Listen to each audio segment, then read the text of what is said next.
All praise and glory to Yahweh Bashem Yahshua Bashem Kakadash. Double honors to the elder apostle, great millstone, and salutations to you all can teach all truth and sincerity. This is gonna be called the new year begins in springtime, the month of Abib, because the new year, the actual new year doesn't begin in the dead of winter.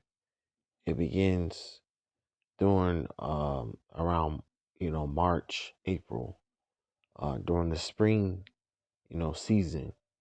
That's when the Passover is you know that's when the Passover comes during the springtime.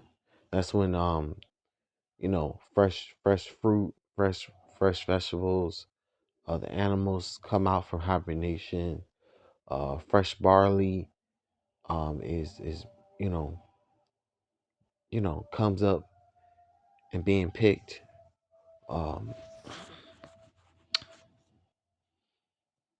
you know, when the earth wakes up, that's when um,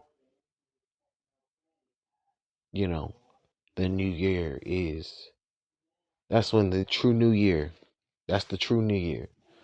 So this is I'm gonna read this right quick. This month is to be for the the first month of your year, which I'm gonna read that in Exodus, but that's Exodus chapter 12, um, verse 2. Um, and I'm also gonna get another photo, um, because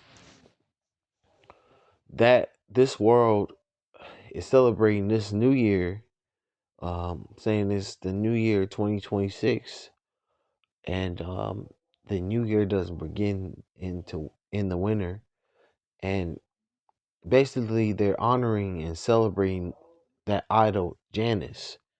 That's where the month January comes from that Roman god Janus. So this is another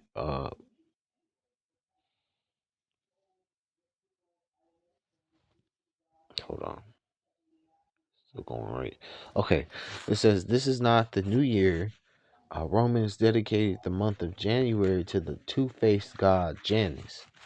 Um, and this is the god. It says the month of January is named after the Roman god Janus. He was one of the few uniquely Roman gods who was looked upon as the creator of the world. Janus is the god of beginnings and endings, gates and transitions. So, it was a two-faced idol, and it represents the beginning and the ending of a cycle, ending of a year, you know, um, and people of this world, that's what they're celebrating when they um say Happy New Year and coin this time as the new year when it's not the new year. The new year doesn't begin in the winter. It begins in the springtime. So I'm gonna go to the scriptures. This is I'm gonna start with Deuteronomy 16 verse 1. It says, "Observe the month of Abib and keep the Passover unto Yahweh thy power. For in the month of Abib, the Yahweh thy power brought thee forth out of Egypt by night." And I'm gonna read in the NLT too. In honor of Yahweh your power, celebrate the Passover each year in the early spring in the month of Abib. For that was the month in which Yahweh your power brought you out of Egypt by night. So it says celebrate the Passover year in the early spring in the month of Abib. And that's during the springtime. That's when the Passover comes and we're supposed to celebrate. That's the true new year. We're supposed to celebrate the Passover in the month of Abib during the springtime. That's true New Year. Um, and Salakia, well, not Salakia, but yeah, that's the point.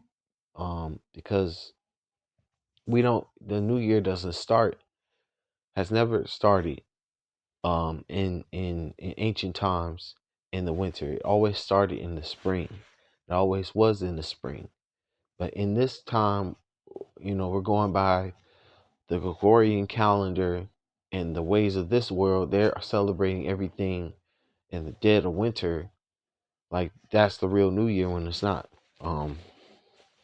So I'm gonna go to Exodus 12 verse 1.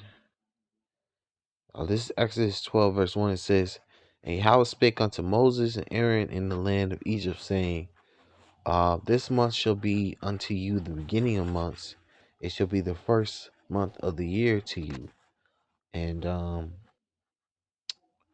gonna read it in NLT also. It says, "While the Israelites were still in the land of Egypt, Yahweh gave the following instructions to Moses and Aaron. And from now on, this month will be the first month of the year for you."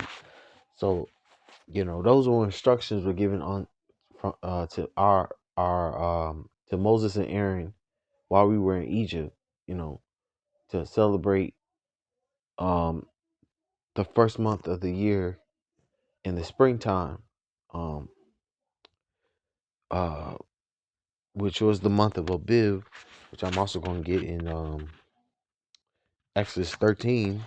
It's Exodus 13 verse 1. It says, "And Yahweh spake unto Moses, saying, Sanctify unto me all the firstborn whatsoever opened the womb among the children of Israel, both of man and of beast. It is mine." And Moses said unto the people, "Remember this day in which ye came out from Egypt, out of the house of bondage. For by strength of hand Yahweh brought you out of this place, and there shall no leavened bread be eaten. This day came ye out in the month of Abib." So, and I'll read it also in the NLT. This NLT says, "Then Yahweh said to Moses, Dedicate to me every firstborn among the Israelites, the first offspring to be born of both human and animals belong to me." So Moses said to the people, "This is a day to remember forever, the day you left Egypt, the place of your slavery. Today Yahweh has brought you out from the power of his okay. Uh, Yahweh, today Yahweh has brought you out by the power of his mighty hand. Remember, eat no food containing yeast. On this day and every on this day in early spring in the month of Abib, you have been set free." Because on Passover week we always get unleavened bread, and we don't eat unleavened bread for a whole I would say a whole week, until the feast of unleavened bread is over with. Until the cause yeah, for a whole week we don't eat uh we don't eat leavened bread. Bread that has any leavening agents, yeast. We completely take that out of our households during the Passover time. Uh, during that New Year, the New Year, um, to honor and participate in in this excuse me, in order to participate in uh this high holy day, high holy experience. um we try to the best of our ability to prevent ourselves from eating unleavened leavened bread, and just continue to eat unleavened bread for a whole week. um Uh, and Esau, he changed times and laws. That's why our calendar is so messed up. Where they have us, um, you know, um, believing that certain days is on certain days or certain months is certain months. Um, you know, uh, I'm gonna read. This is Daniel 25, Daniel chapter 7, verse 25. It says, "And he shall speak great words against the Most High, and shall wear out the saints of the Most High, and think to change times and laws, and they shall be given into his hand until a time and times and dividing of times." And you know, our our what we don't really exactly know um if we're in the right year. We understand we govern the times and years and months by the moon, the moon cycle, the lunar moon cycle. But um in certain countries, in certain areas around the world, the time uh the times and years are different. And a lot of places don't follow the Gregorian calendar. Like Ethiopia, they don't follow the Gregorian calendar. I believe their years, their actual country year is different than over here in the West. Um, uh, but not to go off the deep end. The point is that we govern the sun, the moon govern um the uh the months and days and years. It talks about that, I believe, in Genesis. Then we'll get that right quick. This is Genesis chapter 1, verse 14. It says, "And God said, Let there be light in the firmament, and of the heaven to divide the day from the night, and let them be for signs and for seasons and for days and for years." So the moon, you can look at the new moons, the lunar calendar to figure out what you know the months and days within a year. Um because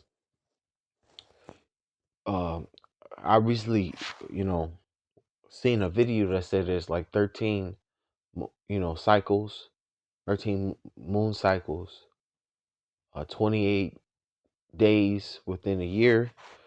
um um but but anyway, I'm gonna end it right here. I'm gonna say all praise on the glory to Yahweh Bashim Yahushua Bashim Kakadash. Double honors to the elder apostles, great millstones, citations to you all can teach all truth, sincerity, and shalom.